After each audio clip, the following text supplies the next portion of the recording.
Halo sobat, kembali lagi di channel Juara Donghua. Kali ini admin akan melanjutkan lagi alur cerita Battle Through the Heavens chapter terbaru. Oke, tanpa berlama-lama langsung saja kita gas ke alurnya. Namun, tidak mudah bagi Xiaoyan untuk menerobos keabadian Tuhan, karena itu jauh lebih sulit daripada Dewa Asli untuk menerobos ke alam leluhur. Tapi begitu ia dapat menerobos, maka kekuatan tempur Xiaoyan akan mengalami lompatan kualitatif. Dengan kekuatan yang dicurahkan ke Xiaoyan oleh Hongmen Star, maka itu akan membuat darahnya kembali ke puncaknya. Kemudian saat ini, jika Xiaoyan ingin menghabisi Su Chao, maka tubuh dewa aslinya harus dibuka. Kemudian saat ini, terlihat waktu pun hampir habis, lalu itu pun membuat Xiaoyan menjadi tidak lagi ragu-ragu. Saat ini, tubuh Xiaoyan pun meledak dan berubah menjadi kabut darah emas. Lalu saat ini terlihat, di antara kilatan petir, sosoknya berubah menjadi ribuan kaki, kemudian tubuhnya pun terlihat terus berkembang. Saat dikondensasi secara terus-menerus, tubuhnya pun berubah menjadi puluhan ribu kaki.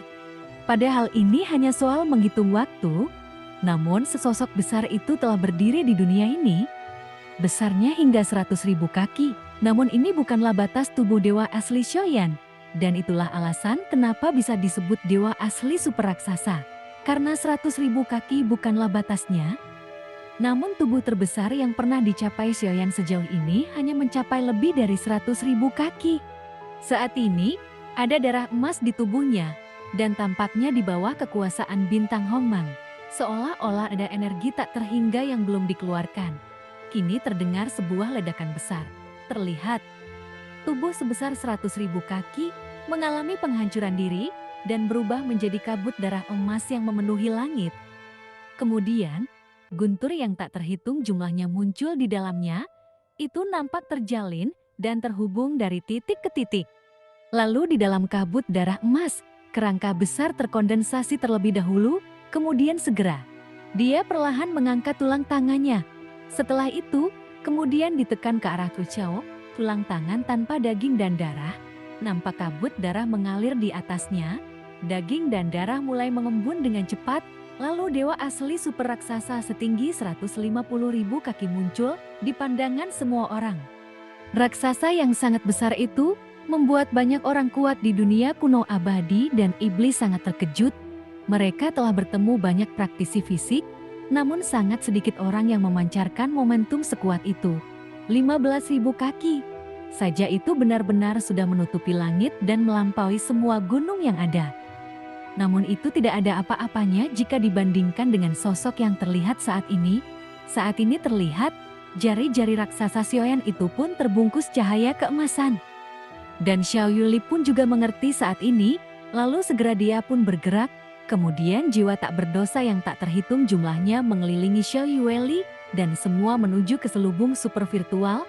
Dengan kebencian ribuan jiwa yang mati, mereka akan menekanmu, kota jiwa. Xiao Yuli pun berteriak dengan tajam.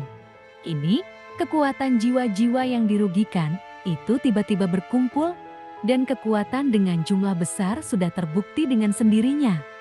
Itu seperti metode pedang pengejar jiwa Void yang menggunakan kekuatan jiwa dirugikan, dan Xiao Yuli pun juga seperti ini saat ini. Dan tentu, apa yang dia berikan pun harus lebih kuat. Kemudian saat ini, jiwa tak berdosa yang tak terhitung jumlahnya bergegas maju dengan putus asa. Dan saat ini, nampak bahwa kekuatan reinkarnasi Xiao Yuli masih melekat dalam jiwa yang dirugikan. Artinya itu membuat mereka semua menjadi lebih kuat. Saat Su Chao memegang pedang pengejar jiwa, dia pun tidak bisa membunuh mereka. Dan bahkan pedang pengejar jiwa Void tidak dapat menyerapnya. Hingga akhirnya, Su Chao pun dikelilingi oleh jiwa-jiwa tak berdosa ini, lalu berubah menjadi bola kristal putih, dan untuk sementara menyegalnya, pada saat ini, terlihat jari pembunuh bintang Xiaoyan pun sudah memiliki kekuatan yang tak tertandingi. Lalu di sepanjang kehampaan, itu membuatnya berdengung, pecah, dan meledak.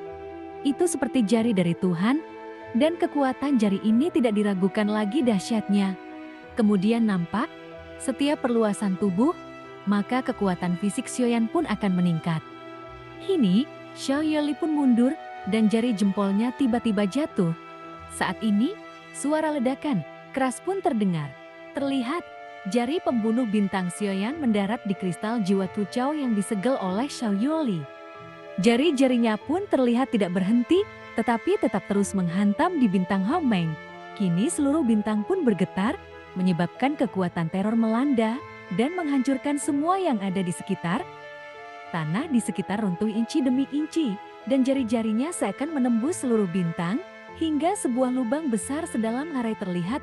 Pukulan ini tidak tahu apa hasilnya, tapi setidaknya dia mencapai dunia virtual dengan sangat akurat. Xiaoyan pun hanya tidak tahu apakah yang terakhir bisa menghalaunya. Dan setelah Xiaoyan menarik jarinya, sosok Xiao Yueli segera menyerbu ke dalamnya dengan kecepatan yang sangat cepat. Setelah beberapa saat, dari situlah datangnya suara gemuruh dan sesosok keluar dari gua yang gelap. Dia terlihat menyedihkan, seluruh tubuh terpelintir, dan jika dilihat dari bentuk tubuhnya, nampak tubuhnya hampir patah. Alasannya mengapa dia masih bisa menopang tubuhnya, dikhawatirkan sebagian besar bergantung pada Void God Armor yang dia kenakan. Terlihat Chiu Chao pun kini mengeluarkan seteguk busa darah. Beraninya kamu berkomplot melawanku. Tetapi aku tidak menyangka bahwa meski begitu, mereka tetap tidak bisa membunuhku. Suara Chiu Chao pun baru kini terdengar. Saat ini, angin kencang bertiup di belakangnya, dan di antara suara sebuah ejekan tersebut, suara ledakan daging dan darah menyebar. Terlihat, ombak pendek berdarah telah menembus dada Su Chao. Segera, ada ekspresi panik di matanya, dan dia menyadari bahwa dia tidak dapat mengendalikan tubuhnya. Dia pun mulai beraksi saat ini, dan ternyata kepalanya telah dipisahkan dari tubuh.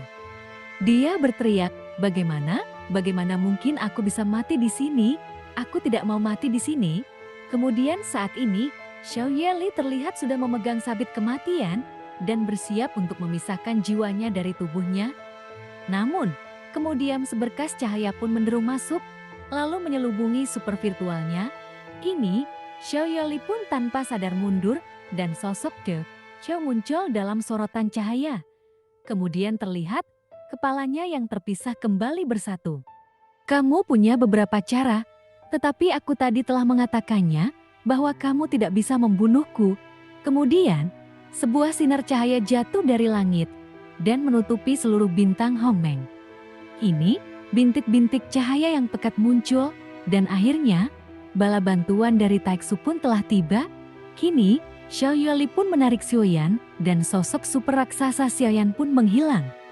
Terlihat Xiao Yueli menggigit gigi peraknya. Ia terlihat geram, namun ia tahu tidak ada gunanya memaksakannya sekarang, karena dia juga hampir saja memusnahkan Tu Xiao.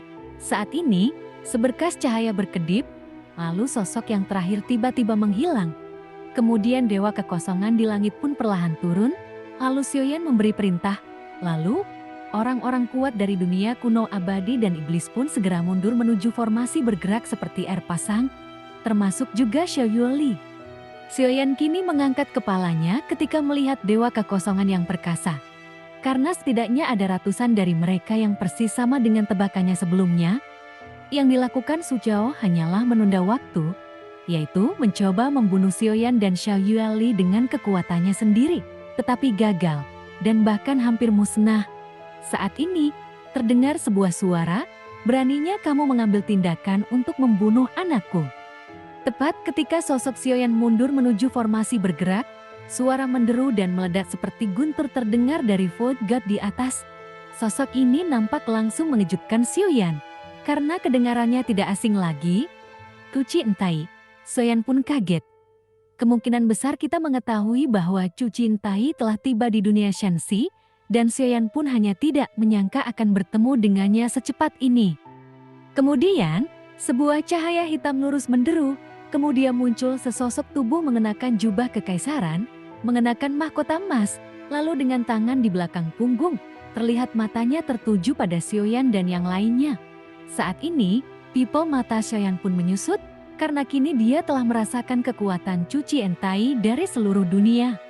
Bahkan melalui metode rahasia, ataupun bahkan dengan bayangan darah, dia hampir musnah karenanya. Sekarang saya datang, Tidak bisakah kamu mengangkat tanganmu dan membunuhnya? Kau akan membunuh anakku. Apakah kamu ingin mati di sini?" Kemudian setelah kata-katanya jatuh, Fu Qiantai perlahan mengangkat tangannya di udara.